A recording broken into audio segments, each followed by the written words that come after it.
सहारा व सभी चिटफंड कंपनियों से भुगतान लेना है तो करना होगा ये काम। 100% की गारंटी यहाँ पे नहीं है, 1000% की गारंटी है। बस करना होगा ये काम। साथियों, बहुत दिनों से हम लोग सुन रहे हैं सहारा मैनेजमेंट की तरफ से जो बात, वो बात 100% गलत साबित हो रहा है। मेरे को लगता है, मेरा अनुमान है कि आज तक सहारा मैनेजमेंट या सहारा की तरफ से जितनी झूठ बोला जा रहा है कि उनको झूठ बोलने का अवार्ड सरकार की तरफ से मिलना चाहिए। हम इस चैनल पे भले ही अपना फेस या चेहरा नहीं दिखाते हैं, भले ही मानते हैं कुछ मजबूरी है, लेकिन जो भी बात हम बोलते हैं वो बात आपके दिल तक जरूर पहुंचेगा। पिछला वीडियो में मैंने आपको दिखाया था कि सहारा वर्ल्ड बनने जा रहा है, सहारा इंडिया से सहारा वर्ल्ड बनने जा रहा है। तो ये बहुत दुख की बात है कि सहारा मैनेजमेंट इतना बड़ा झूठ बोल रहा है। तो मैंने उस पर कॉमेंट भी किया। अगर आखिर के बात करने का मेरे को ऑप्शन नहीं मिला, मतलब मौका नहीं मिला उनसे जिन्होंने ये बात बोला था, तो उनसे मौका नहीं मिला, लेकिन उससे जवाब देता। लेकिन लोग उसको जवाब दे चुका है, लेकिन जवाब देने से कुछ फायदा नहीं होगा। जिनका झूठ बोलने का कहावत में कहता है कि बिहारी में ये कहावत है कि चोर के सामने ताला और बेईमान के सामने कवाला। कवाला यानी जो हम लोग जगह जमीन कवाला करवाते हैं, देहाती भाषा में बोलता है। चोर के सामने ताला और बेईमान के सामने कवाला बेकार होता है, कोई काम का नहीं है। तो बेईमान और चोर जहाँ जिसके पल्ले पड़ गए तो उसका जिंदगी बर्बाद हो जाता है। ये बात मेरे को बोलने में कोई भी शक नहीं है, कोई भी डाउट नहीं है। इसलिए डाउट नहीं है क्योंकि मेरे पास जो कागज दिया गया सहारा ब्रांच की तरफ से कि ये कागज में आपको इतना पैसा जमा हो रहा है और इतना दिन में इतना पैसा मिलेगा वापस, जो लिखित में दिया गया उस पर हम चर्चा करें। जो लिखित में दिया गया उसको बोलने तो गोली मारिए। सहारा मैनेजमेंट क्या बोल रहा है इसको तो छोड़िए एक मिनट के लिए। जो लिख के दे रहा है, वो बॉन्ड छाप के दे रहा है, सर्टिफिकेट छाप के दे रहा है, उस पे वो खरा नहीं उतर रहा है।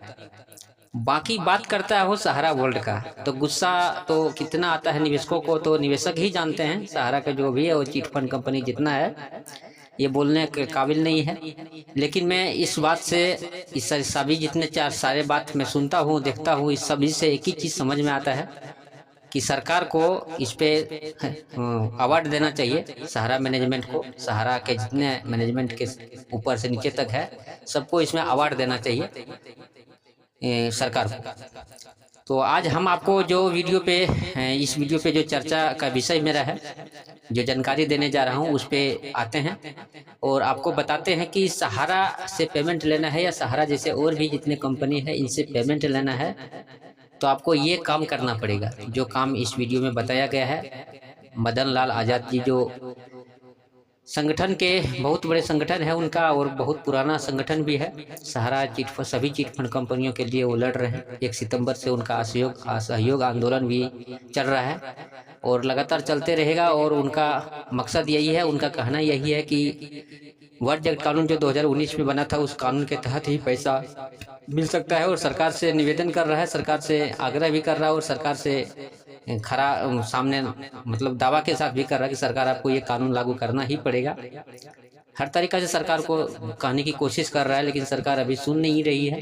देखिए आगे क्या होता है, लेकिन इससे पहले आप इस वीडियो को पूरा देखिए और जो मदन लाल आज़ाद जी बोलते हैं इस बात जानकारी मिलती रहे, आपका डूबा हुआ पैसा आपको वापस मिल सके और आप ठगों के चंगुल से स्वयं बच सकें, अपने परिवार को बचा सकें, अपने प्रियजनों को बचा सकें, साथ साथ अपने पावन पवित्र देश हिंदुस्तान को भी बचा सकें साथियों। इसलिए बहुत ज़रूरी है कि आप हमारे न्यूज़ चैनल को सब्सक्राइब करें और घर बैठे तमाम तरह की सूचनाएं, जानकारी और ज्ञान प्राप्त करें। क्योंकि साथियों, ठगों का जो चक्रव्यूह है, जो शिकंजा है वो कसता जा रहा है देश पर। ठग ऐसे ऐसे तरीके ईजाद कर रहे हैं जिनकी तोड़ सामान्य जनता तो छोड़ो, पढ़े लिखे बुद्धिजीवी, एडवोकेट, जजेस, इंजीनियर, डॉक्टर्स, शिक्षाविद, पत्रकार, और उन एजेंसियों के पास भी नहीं है जिनका काम देश में ठगी जैसे जघन्य अपराधों को रोकना है। ठग रहे हैं लोगों की मेहनत की कमाई पर, खुलेआम डकैती डाल रहे हैं और इसका कारण केवल जागरूकता का अभाव है। जागरूकता आपको बढ़ानी पड़ेगी। 42 करोड़ से ज़्यादा लोग देश में सुनियोजित ठगी का शिकार बने और 1 सितंबर से लगातार असहयोग आंदोलन हमारा संगठन इन ठगी की घटनाओं के खिलाफ चला रहा है और सरकार से ये मांग कर रहा है कि सरकार अपने ही बनाए कानून को देश में क्रियान्वित कर दे। आज 40 दिन हो गए हैं साथियों, 40 दिन कम नहीं होते। कोई गरीब, मजदूर, किसान, शोषित पीड़ित लोग 40 दिन लगातार आंदोलन करें और सरकार उस आंदोलन की तरफ गंभीरतापूर्वक ध्यान ना दे, केवल लॉलीपॉप देने का प्रयास करे, तो इसके अंतर्गत आवेदन तक एक्सेप्ट नहीं करते और जिन राज्यों में आवेदन एक्सेप्ट हुए हैं उन राज्यों ने भुगतान आरंभ नहीं किया है, जिस वजह से जो निवेशक थे और जो एजेंट थे दोनों ही आपस में रिश्तेदार थे, दोस्त थे, मित्र थे। दोनों के बीच गृह युद्ध की स्थिति बनी हुई है पिछले कई दशकों से। 5.5 लाख से ज़्यादा एजेंट आत्महत्या कर चुके हैं। 1200 तो सैनिकों ने आत्महत्याएं की हैं ठगी प्रकरणों का शिकार बन जाने के बाद। कितने ही प्रोफेसर, वकील, पत्रकार, गवर्नर, सांसद तक, एक तो रिटायर्ड पुलिस महानिदेशक तक ने ठगी प्रकरणों का शिकार हो जाने के कारण आत्महत्या की।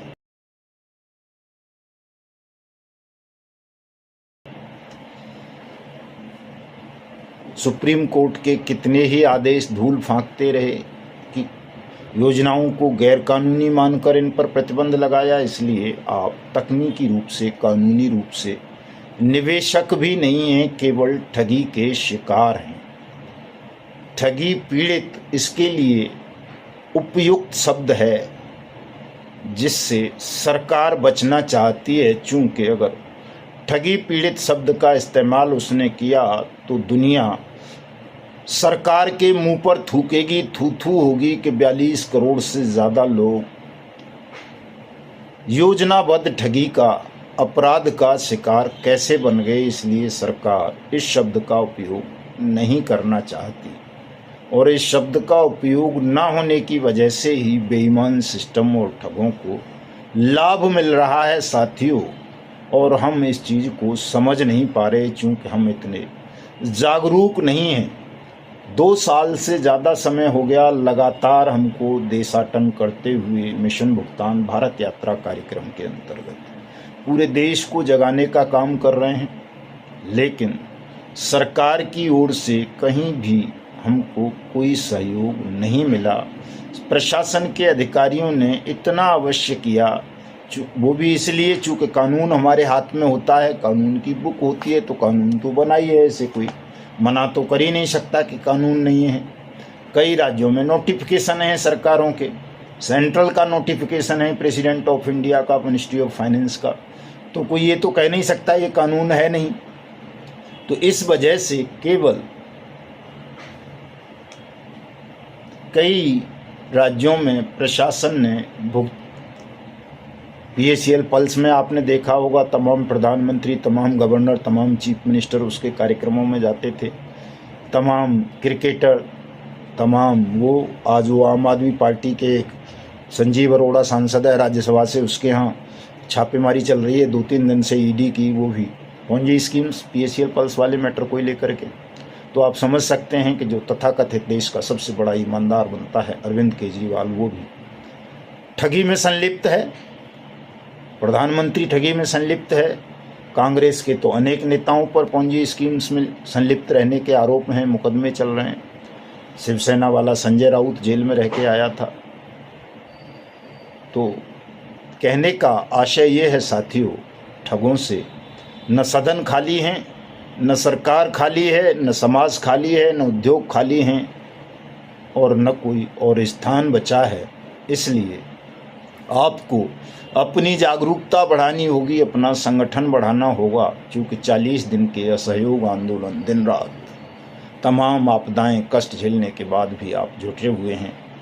ये आपकी देशभक्ति की पराकाष्ठा है और उन लोगों की देशभक्ति पर थू है साथियों, जो स्वयं को देशभक्त कहते हैं, लेकिन इस आंदोलन में न वो तन से सहयोग कर रहे हैं, न मन से सहयोग कर रहे हैं, न कोई और सहयोग कर रहे हैं और कहते स्वयं को राष्ट्रवादी हैं, धर्म के पैरोकार कहते हैं।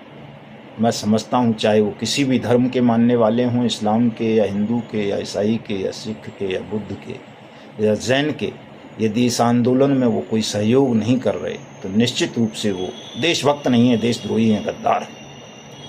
कोई भी पॉलिटिकल पार्टी हो, चाहे कांग्रेस हो, सपा हो, बसपा हो, आम आदमी पार्टी हो, भारतीय जनता पार्टी हो, शिवसेना हो या कोई और हो, डीएमके, टीएमसी वगैरह या जेडीयू या आरजेडी, यदि इस आंदोलन में वो कॉपरेशन नहीं कर रहे हैं, कॉपरेट नहीं कर रहे हैं, तो निश्चित रूप से वो भी देशभक्त नहीं है, देशद्रोही है।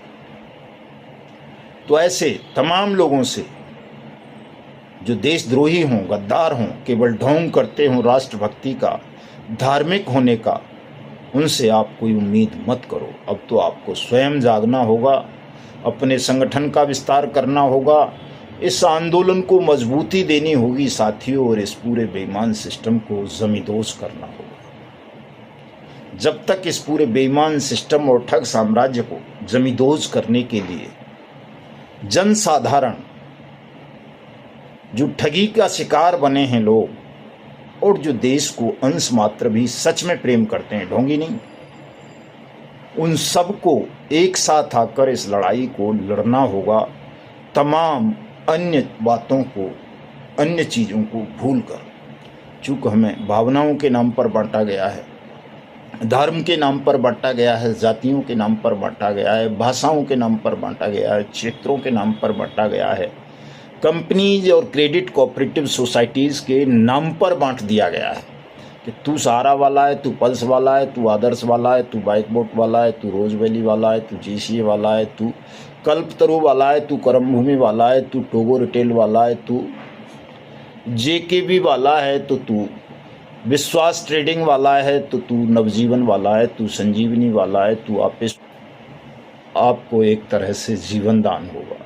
और यदि आप एकजुट हो जाएं, तमाम चीज़ों को भूलकर, सत्य को पहचान कर, बट्स एक्ट को आधार बनाकर, तो फिर एक दिन का समय नहीं लगेगा सबका भुगतान होने में और इस ठग साम्राज्य को, बेईमान सिस्टम को धूल दूसरित करने में, मिट्टी में मिला देंगे।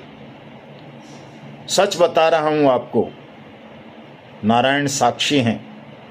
एक दिन नहीं लगेगा, यदि आप लोग एकजुट हो जाएं तो इस पूरे सिस्टम को मिट्टी में मिला देंगे, जमींदोज कर देंगे, सबका भुगतान करा देंगे, सबको सुरक्षा, सम्मान, रोजगार, पुनर्वास की गारंटी का अधिकार दिला देंगे और एक दिन में हिंदुस्तान को ठगमुक्त, बेईमान रहित राष्ट्र राज्य के रूप में स्थापित करते हुए प्रत्येक ठग को फांसी के फंदे पर लटकवाने का काम कर देंगे। लेकिन साथियों, आपको जागरूक होना पड़ेगा, एकजुट होना पड़ेगा।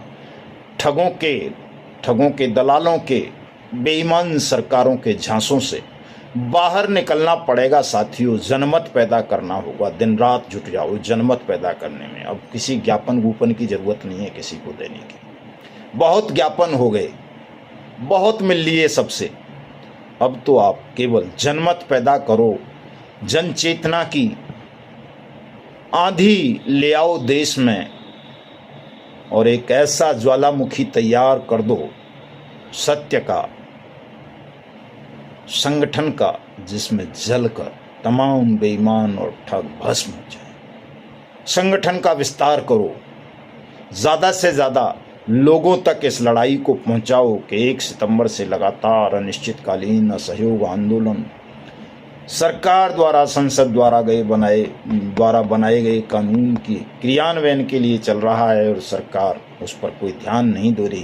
कानून का, संसद का, जनतंत्र का अपमान कर रही है और विपक्ष भी सरकार के साथ मिला हुआ है, ठगों से भयभीत है, इसलिए उसके मुंह से